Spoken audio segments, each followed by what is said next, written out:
Hello everyone, nubkeks here. Welcome back to Nub Raids. We are on the test server. Big shout out to Plarium as always for setting up the test server and letting me come on it to make videos for you. I'm still riding a high from my Acrizia video where wow, all I can say is wow. And I thought, well, you know what? I was on holiday when this test server came out. But let's just jump into the end of it, and let's take a look as well at the other new legendary that's coming, apart from Uko, of course, which is STALTUS DRAGONBANE. He is a defensive-based legendary force affinity for the Bannerlords factions, and certainly I think the reason I want to have a good look at this guy, you can see I've already geared him up in advance, we're going to try to go through this fairly quickly. It's something that's worth considering, I suppose, is that we just had a 10x event as part of the Uko Fusion. We're going to be having a 2x for Sacred Shards this weekend. That's a lot of Sacred Shard type events back to back. I would not be shocked if we had a guaranteed champion from Sacred Shards fairly soon, perhaps the following Tuesday, when we should have a personal rewards CVC. And actually, no, personal rewards CVC would be the Tuesday after the next Tuesday, because CVC is on right now. I don't know, it's something that's worth considering. We could see a guaranteed champ from Sacreds fairly soon, and STALTUS DRAGONBANE is the newest champion added that could be a potential guaranteed from Sacreds. I guess one of the questions is going to be, though, is he too strong to be put in there? Would they go for an older champion instead? Is this a champion they might want people just buying shards and pulling in 10x events for? Looks very cool. Let's dive in. Let's take a look at his kit and let's see how he does. So, first of all, this A1 Axe of Glory double hitter. If the target's under any debuff, each hit decreases the turn meter by 10%, so 20% turn meter depletion total, 20% damage from books. Damage is all based on defense at this guy. Solid A1, not amazing, but solid. His A2 then, 3 turn cooldown when booked. AoE hits 2 times. Each hit has a 50 that books to a 65% chance to stun for 1 turn. It's still of the Drakes on steroids, right? She has each hit with a 35. This guy is coming in and making her look like she's a pleb with a much, much better version of the same move, a significantly better. So this is going to be a very consistent stun, AoE stun, very, very nice. Then his A3, this is what is exciting to me, is also an AoE on a 4-turn cooldown Dragonheart, but it's increased defense on this champion for 3 turns, then attacks all enemies. He has a 70, so he buffs up his damage because it's based on defense. He buffs his damage up by that 60% before he attacks. Very good. Then he has a 75 bucks to 100% chance to put decreased crit damage on enemies whose attack is higher than their defense, and 100% chance to put decreased speed on enemies whose attack is equal to or lower than their defense. So they're actually, decreased crit damage is pretty terrible debuff, but it might be decent in arena. Decreased speed is obviously a much better debuff, but the thing that's really good about him, it's the ethos style setup where you've got the 3-turn cooldown AoE and the 4-turn cooldown AoE. He has the exact same thing, which is a really good setup for your damage dealers. It's very strong. And then he does have a passive, which is very cool as well. Whenever an enemy attempts to put weaken, decreased defense, or poison on this champion, reflects them back onto the attacker, and damage increases by 5% for each debuff on the target. I mean, if you've got 10 debuffs out there, you're doing 50% more damage, which is crazy. If you've got, let's say, 5 debuffs, which is a more reasonable thing to do, he's still going to be doing 25% more damage, which is a heck of a lot of extra damage. He does have a 30% defense in all battles aura as well, which is really excellent. Yeah, honestly, this guy, he's the real deal. I think when you look at this kit, it's very impressive in the skill set. AoE with a really good chance to stun, another AoE with decent-ish debuffs, providing increased defense, a decent A1, and a very strong passive. One fun thing, you can look at his helmet. He basically has a Draco morph on his head, and definitely this passive, countering weaken, decreased defense, and poison, is a very anti-Draco thing. He's called Dragonbane. It's clearly his thing. He just really hates Draco morph. He really hates Dracomorph, and apparently he likes horses, but he doesn't have a horse with him anymore. It's only here where he's stabbing, I guess, a Draco. Do I have a Draco not in the vault? Yeah, I do. You can see, there's Draco with his head. He's got a Draco head on his head, and I think he has a really cool animation on his A3. So, I tell you what, let's dive in. Let's see him in action. First of all, I do want to check him out in Doom Tower, where I was looking at his animations, and I'm thinking of this sort of team. So this is the sort of team I run actually at the moment.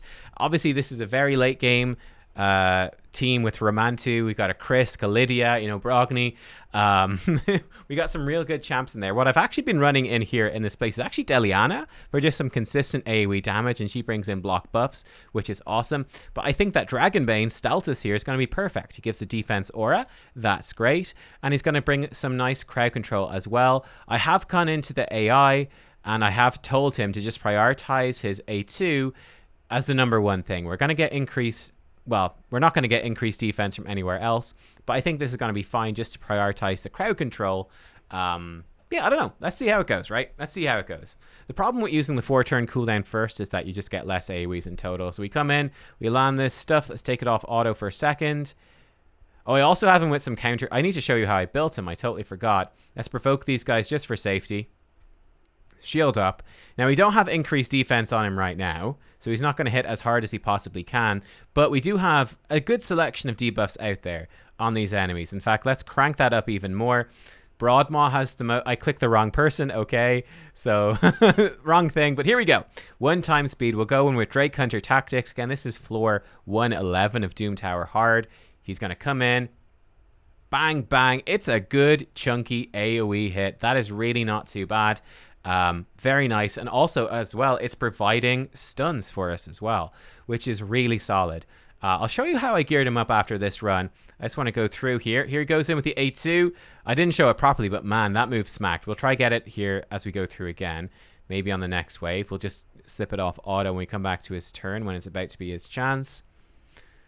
Here we go. So we'll just run through these waves. Nothing too special. You can see I do have lightning orbs on Brogni. We might actually lose Romantu. Ooh, it's close. It's close. Oh my god, whoa, Gorgorab actually just smacked him like a truck. What was that? What was that? So he's going to go with his A1. I mean, his A1 is fine. I'd say it's nothing too crazy. It's just decent. Oh yeah, we totally did lose Romantu right there. That sucks. Should have saved some moves. I guess we actually killed that wave so fast we didn't have our crowd control available. Let's see how we do here. So we're going to come in. He's going to be landing in those stuns. It's a decent hit. They have got increased defense on them. He doesn't have increased defense on himself, so it wasn't completely bananas, but it was certainly good, solid hit. So he's doing good damage. What I really want to see is that A3 animation. And the A3, by giving him increased defense, it absolutely claps. Here we go. So going on 1 time speed. This move should clap because it's got the increased defense. Let's see this animation. He calls in a dragon, roars, and just smashes the enemy team. Very nice. Very, very nice. Very, very good. Let me actually... I'll let this run out. I'll let this run out. Ooh, the hit on that A2 is disgusting, actually. Wow. Yeah, when he's got increased defense from his A3, that's pretty spicy. So, I wonder, maybe we should prioritize his A3 just for increased defense, seeing as we don't have a source of increased defense from the team.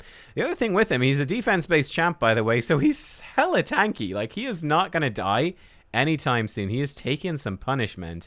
You see, Romantu had a tough time, but the rest of us are tanking through pretty well. Unfortunately, we got the decreased accuracy. Right, I'll just... let's see him do 1 more hit, and then I'll come back after the end of the run so we can see what sort of damage he was doing, what proportion of the team. I mean, I imagine he's most of it. Okay, well, he didn't do anything. Right, I'll be back. I'll be back. Okay, and there we go. We did get through the floor. It took us about 3 minutes. And you can see in this team, he's clearly really the only source of damage, you know? We're getting a bit off of Brogni, but it's not much. But dude, Staltus just ripping this apart, obviously with really powerful champs. To go alongside. I mean, obviously Duchess would be better, but I don't have Duchess. Let me just show you how I have him built, because I actually forgot to show you guys. I teased it at the start. So I do have him in a lethal set with perception. So lethal is like savage but better. Ignoring 25% of enemy defense is super strong, and then that bonus crit rate. Then perception with the accuracy and speed I think is going to be really good, because I really do like his debuffs, and I think going in with those stuns, especially in Doom Tower waves, is really the way to go, or any sort of dungeons like that. Even going to be useful to be able to stun enemy damage dealers in arena. You know, it could be kind of decent. I've got him built out then. Total stats, he has 43k HP. He doesn't have crazy HP, but he has such high base HP. He ends up with good HP, even if you literally don't build him with anything. He's going to get it anyway. Attack does nothing. Defense, I've tried to really crank up high. He has 5k defense right now. 200 speed. I'd like to get him a bit faster for Doom Tower, but it is what it is. About 100% crit rate, and he has about 228% critical damage, and then 389, almost 400 accuracy. Obviously, with blessings and empowerment, it's going to get better. I have tried to give him as many revenge accessories as possible. I think reaction could be really good as well for arena. We shall see. But yeah, generally speaking, what I did, you know, we're looking for gear with crit rate, speed, accuracy, crit damage, defense, that sort of stuff. Lots of crit rate on this. We've got crit damage gloves with defense percent. We have a defense percent chest and defense percent boots. And obviously a defense ring, crit damage necklace with lots of resistance actually, and an accuracy banner. Again, you could build him just for the damage, and you could ditch all this accuracy and just give him way more crit damage or way more defense, and that would work just fine. I mean, his defense is quite high, but it's not insanely high. I guess for defensive champs, actually, it's pretty damn good. For his masteries, then, I have him going down kind of the pure nuker route. We have him with more damage against targets under shield, more damage for the first hit each enemy, more damage against targets that are stunned or frozen or petrified. Seeing as he applies stun himself, I thought it'd be quite nice. And I'm going to try him with Mithrala as well, so why the heck not? And yeah, Ultimate Death Knight as well, actually. Kill Streak then, and going into Helm Smasher so he hits as hard as possible. Then just the defense tree for some counterattacking stuff. So yeah, I think fairly standard build. If I was to give him a blessing, what would we give him? I do think Lightning Cage is a decent-ish option, but that attack is not going to work. But it's going to give you some max HP damage. It's going to protect his buffs because he's not going to have crazy resistance. I think it's okay. Obviously, I do think the best one right now, because I do think it's kind of busted, if he is 6-star Awakened, I think Crushing Rend, where every hit is ignoring enemy defense, you stack that with Savage, and this is going to give by far the most damage. This is the ideal blessing for him. Apart from that, it gets a bit wonky. Soul Reap is pretty good as well. Unfortunately, this is where we run into a bit of a problem where a lot of these damage blessings are giving attack, which sucks. But Soul Reap is really good too, right? Where you execute targets below that HP. I think that's good. It's not bad, but again, it does need to be high awakened, and I think if you're 6-star awakened, I do think Crushing Rend is better. Cruelty isn't a bad option, though again, it does also give attack. You could also do something crazy like give him Ward of the Fallen, which gives him a bunch of HP and crit damage. It's alright. Gonna make him very tanky with the bone armor. I don't know. I think the jury is out. I mean, Polymorph gives him the stats he wants with defense, HP, resistance, not too bad. And the chance of sheep, but the chance of sheep is so low. I don't know. Let me know. What would you put on him? Again, I think for me, the #1 pick would definitely be at 6-star Crushing Rend. But yeah, we'll see what you guys think about that. All right, guys. So for the arena showcase, I'm actually having to record this a second time. Okay, because I messed up the first time. I was like, why are we losing? What's going on? I don't understand. And then I realized afterwards that I was building a team around Ultimate Death Knight to go with STALTUS Dragonbane. But of course, this is the test server, so my build in Ultimate DK was completely different, and I somehow didn't realize he wasn't wearing Stone Skin, because I'm an idiot.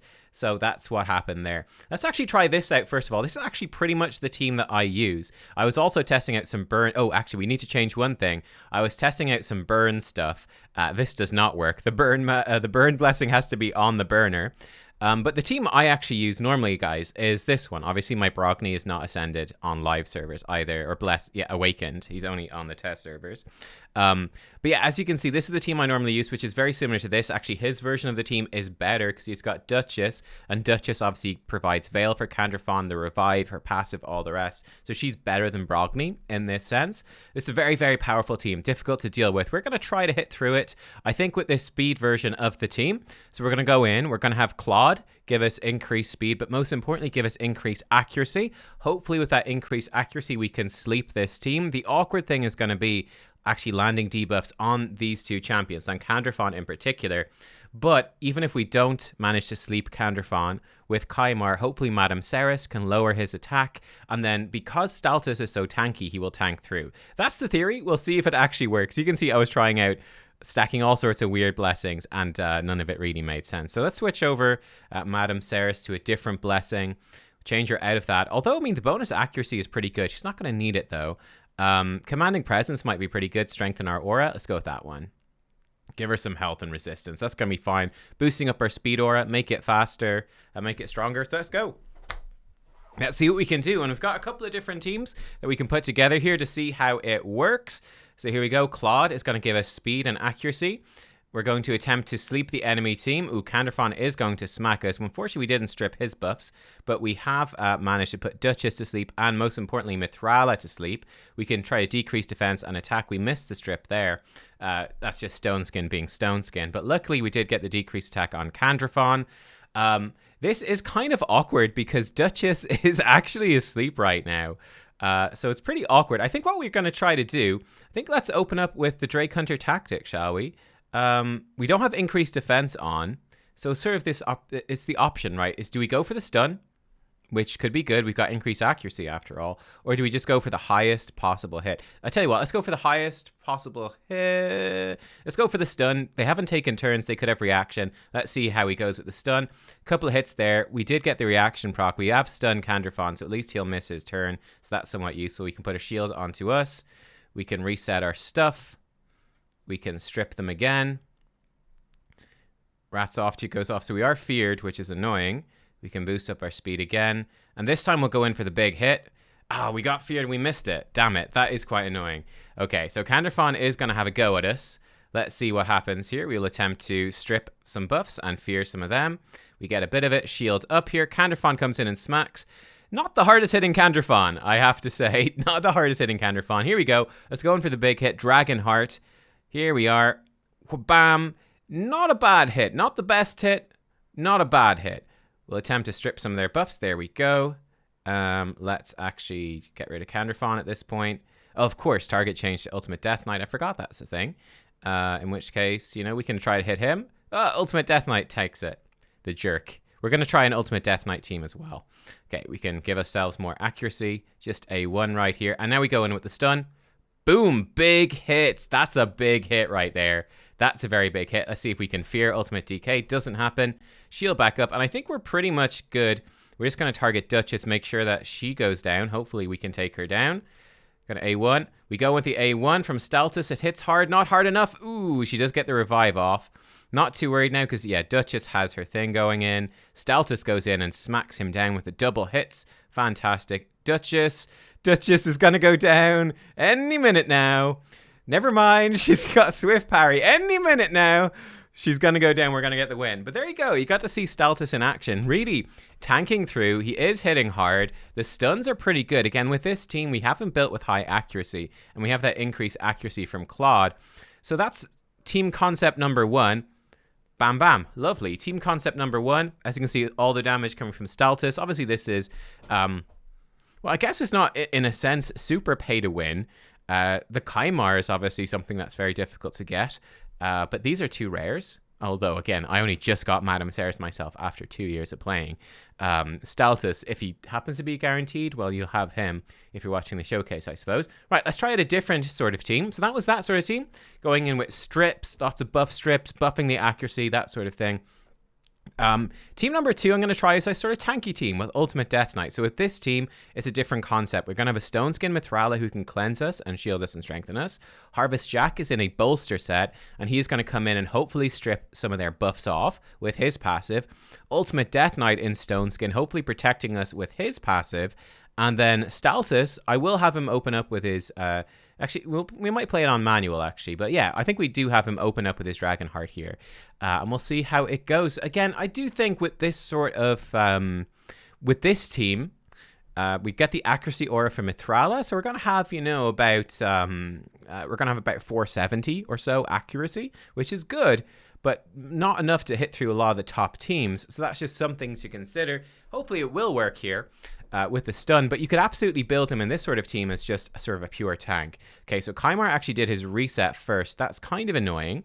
We get these big smacks coming in, and you can see that we're able to sort of tank through it. We'll attempt to fear them. Here we go, Lord of Terror.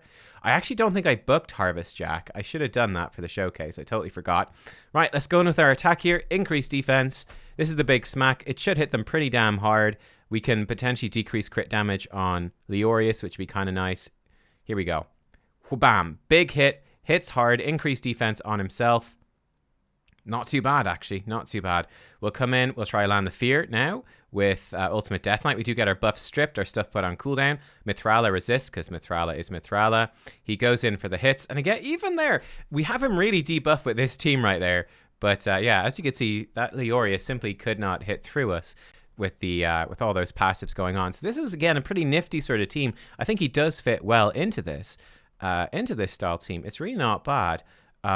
This team looks pretty scary. You see, I think the biggest problem with him is definitely going to be these Duchesses, right? Duchess is a real problem for any Force Affinity nuker because it's so hard to actually kill her. It's so hard to kill her. Yeah, I mean, I would give it a go. Let's give the Tyraku team here a go. I'm not holding out very high hopes here. They've got so many... No, in fact, it just wouldn't work. They've got so much sorts of block buffs. It just wouldn't work. We'll give Murder Inc. a go. This is absolutely terrifying. +4 Rotos. I mean, let's give it a go. What's the worst that could happen? Oh, we all die horribly? Yeah, I suppose that is the worst that could happen. Oh, look, he's got Rotos with that bone armor thingy. That's cool. That's cool. Does it expire when he takes turns? I'm not sure. So the great thing about Ultimate Death Knight is he's really strong against Rotos. Like, really, really strong. Here we go. We're going to put the shield on.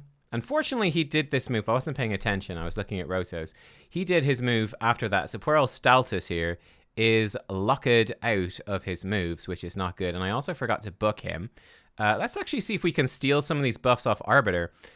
He's not booked, so his chance is not very good. We stole the increased attack. I mean, look, I guess it's something, right? I guess it's something. Let's hit this. Let's get them hopefully wasting some of their revives. We hit them pretty decently hard. That damage goes onto Ultimate Death Knight. So that is just fine. Again, the sleep goes onto Ultimate Death Knight, which is fine. We can come in and we can land a Hex, though. Of course, Sifi will cleanse that off Rotos when he takes a turn. We get the Provoke on Rotos. Ultimate Death Knight just being a beast. He's so good against Sifi Rotos, but again, I don't know if it's going to be enough here. We will target the Sifi, actually smack her. That's a big smack. That's really not bad, actually. We'll go in now with Harvest Jackal and some Fears. Let's try to get some poisons on the Sifi. Okay, so she is almost dead. That's good news. Oh, look, we got the dead guy coming in from the Rotos Bone Armor. Cool. We're starting to strip that off a little bit as well. We'll come in. We'll land this. Great. Now, Rotos is... what does this do? This does stuff. I think we just A1 here. I think we can fear her with the A1. Yes, we can. Fantastic. We'll strip this off. And let's go in with the... Actually, no, we've got increased defense on us. I do believe his A2 hits harder. So let's go in. Each hit has a chance to stun. It doesn't matter that it has a chance to stun. We just blew them up. And there we go. Now, obviously, we played that on manual. It took us almost 2 minutes, you know. But we were able to go in and take down an absolutely terrifying team. That was really cool. I did try this one yesterday, and Ultimate Death Knight just died. And I was like, that was weird. What the heck happened? I thought Ultimate Death Knight, he's been so good for me against Rotos. And then I was like, oh yeah, he's in like, he was level 48. Guys, level 48 with gear at like level 12 in an old bolster set, which is my initial thought. But anyway, there we go. So 2 teams there, actually pretty successful. Here we go up against Cold Brew, who's got the more traditional defensive nuker with Solus. Is there any other sort of team you would run him in? I don't really know. I mean, we could try him against this team. Let's give it a go. Let's see what happens. Just on full auto this time. We're obviously going to get locked out here. There we go. We get some resists, which is nice. The problem is he's going to reset, and this Solus is going to nuke. So I'm quite worried for Mr. Staltus's life at this point. Yeah, so like they've reset. Unfortunately, we can't even provoke the Solus. That's the depressing thing. Yeah, not much we can do. We can smack him, I guess. But this Solus, I think, is going to kill us. Yeah, and we get taken out. Okay, so we're going to go down this time.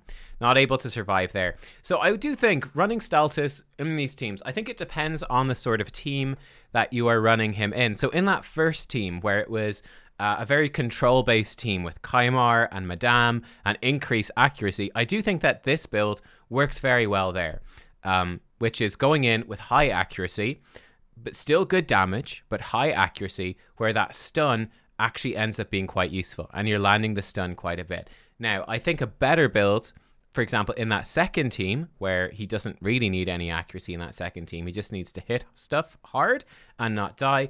Obviously, reaction accessories would be essential so that we wouldn't die like we did in that final run there where we got one shot before he could even take a turn. Reaction accessories are really going to help, and then really cranking his damage up. So ditching this accuracy entirely and just cranking that crit rate, the crit damage and the defense as high as possible. I don't have great nuking gear to do that sort of thing, but I think that would be the superior build. I'm running with War Master as well. Sorry, no, running with Helm Smasher in that build. I think if I was running him just in, you know, the Doom Tower type scenario, I think, you know, War Master might actually be better. If I was like, I want to use him in Hydra, I want to use him in Doom Tower. He'll be useful for Arena, but like, it's not a huge deal. Then I might run him with War Master. I think that's the biggest and most difficult decision, because he's going to be a lot better against bosses with War Master. But Helm Smasher helps there. One final thing to check before we end today's video is, oh, it's up in 8 hours. I might try to get on and record that and edit this in at the very end. That might work. That could be pretty cool. But overall review of STALTUS, what do I think of him? I think this is a really, really good champion. I think this is a great champion. Defensive damage dealer with some nice utility baked in as well. One of the great things, because he gives himself increased defense, he can actually be a really good nuker, a really good self-sufficient nuker, right? He doesn't need someone else to give him increased defense. That being said, if you want to open with the A2, which would be your preference, really, he will be better with someone with increased defense. So, for example, I don't have her, but a Sifi would be amazing with this guy, right? Run Sifi with him in the arena, and it's going to be really, really good. Should be giving him all that speed boosting and increased defense all the time. It's just going to work very well. But yeah, look, he smacks hard. He hits hard. He's a good hitter on all of his moves. They hit hard. The passive really ups the damage that he can do as well. So good, very good damage dealer. Bearing in mind, I didn't have him in crazy damage gear. You could get crazier damage out of him. He's doing good damage. And then it's the AoE stun is very nice. These little debuffs are pretty useful for Hydra and for Faction Wars. The stun is amazing for Doom Tower Faction Wars. Turn meter steal is just generally good overall. I think he's just really good. It's just a really, really good, solid, all-around, awesome champion. Great damage, very tanky, kind of beast mode, and you can sort of tailor him to what you need. You want Doom Tower? He can do it for you. You want to really tailor him specifically to Arena? He can do it for you. I think he's in my opinion, he's probably the second best defensive nuker for Arena. I do think he's really good. I do think Solus is better, guys, for Arena, simply because Solus is Void Affinity, and that is just a bit better. I think this guy, he might do more damage than Solus, actually. I do think it's possible. Solus only has 50% base crit damage. This guy has more defense and more crit damage. So I think he could hit harder, but the problem is Duchess, really. That's something to bear in mind. You know, STALTUS is just really going to struggle to kill Duchess. And is Duchess a common PvP champion? Yeah, she kind of is. So, you know, you just need to be able to deal with that. I also think Solus is better overall because of the provokes and the buff extension. If you missed my video on Solus and Hydra, go watch that. So for me, Solus is definitely a much better champion overall. But this guy is not crazy far behind. This guy is like, he's on a similar sort of level as just being like an awesome AoE damage dealer. There you go. Thanks for watching. Hope you enjoyed. I will see you all next time. Bye-bye.